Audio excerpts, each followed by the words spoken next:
If you ask yourself the question, how do I become a better photographer? How can I improve my photography and go to the next level? Well, if you've asked yourself that question, I suggest you stick around because this video is for you.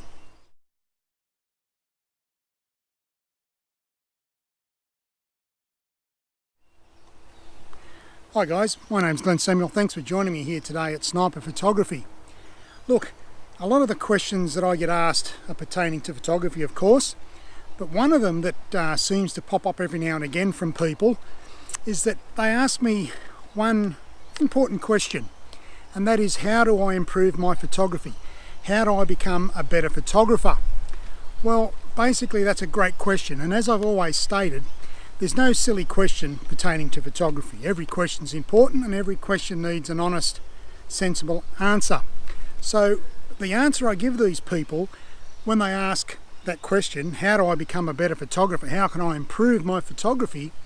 Well, the simple answer is this. You have to be shooting every day.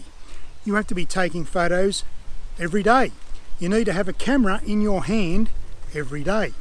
Now, just recently I was going through my Lightroom catalogue and I noticed there was over 57,000 images in there. That's 57,000 photographs that I have taken at the beginning of the year, and we've still got another 5 or 6 weeks to go before 2019's out. So that means 57,000 times I've pressed the shutter button. That's a lot of photos, that's a lot of images. Now, I don't expect everyone to do that because I make a quid out of this photography game. I make money out of it. But I don't expect everyone to go out and take 57,000 images. But if you want to improve your photography, I suggest you go out and you shoot every day.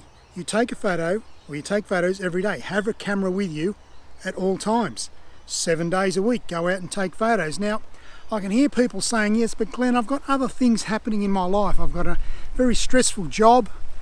I've got family to take into consideration. I'm a carer for a sick relative or a child, and I understand that totally, and family always comes first. Excuse me. But us humans always find a way of finding excuses for not to do things. Well, I want you guys out there to find an excuse to do things with your photography. So basically what I'd like to say to you is this: grab your camera, take it with you every day. Go out and take photos of anything. It doesn't matter what it is. Because if you do that, I can guarantee you will succeed. Your level of photography will rise to another level. I've proven that over the years. Just go out and shoot and shoot and shoot as many images or many photos as you can. Now, what about if you go to work about 40 minutes or 45 minutes or an hour early?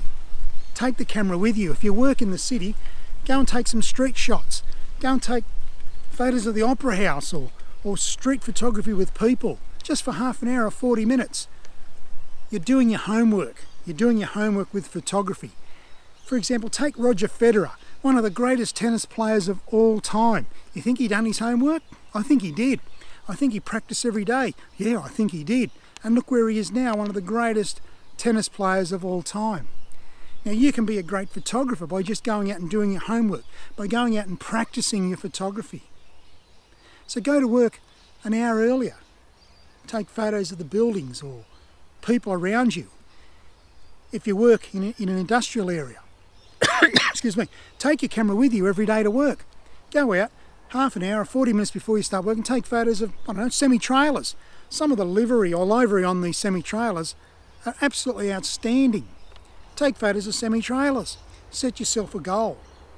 Or if you can't leave the house, go out to your backyard, take photos of plants, take photos of trees, take photos of your dogs, cats. Get into portraits with your family, practice that way. As long as you've got a camera in your hand and you're trying to refine your photography and trying to work on your photography, in other words, doing your homework and training, I can guarantee you within the next 6, 8, 12 months, when you look back at your images, you'll think, yeah, I have improved. And that's the name of the game with photography. I'm not talking about wizardry and computers and editing software that we do use. I'm talking about going out with your camera and taking photos of anything, or set yourself a goal. I want to photograph waterfalls for the next 6 months, or I want to photograph buildings for the next 3 months. Do something. Because if you're a photographer that goes out and takes photos once a month or once every third week, and then your camera sits in the cupboard for the next month, you're doing yourself an injustice and you won't improve. I can tell you that you won't improve, because you'll forget settings, you'll forget this, you'll forget that. No good. This photography game, you have to be right on it, and you have to keep on shooting. Shoot every day. When I'm between jobs, I'm taking photos of other things. Lately I've been getting into landscape stuff, and I love waterfalls. Just recently come back from overseas. Great photography over there. I went out every day with my camera. And every time you take your camera out, you're practicing. You're doing your homework. You have to become the Roger Federer of photography. It's as simple as that. Have your camera with you every day. Have it in your hand every day. Take it out just for half an hour. That's all it takes. Believe me, I've done this. This works. So I hope you take something from that. Thanks for watching this channel. I try and post as many videos as I can on photography, and I really appreciate your support. So until then, as I always say, be nice to yourself, family and friends, but most of all, take care of your loved ones and have fun and keep shooting. Bye for now.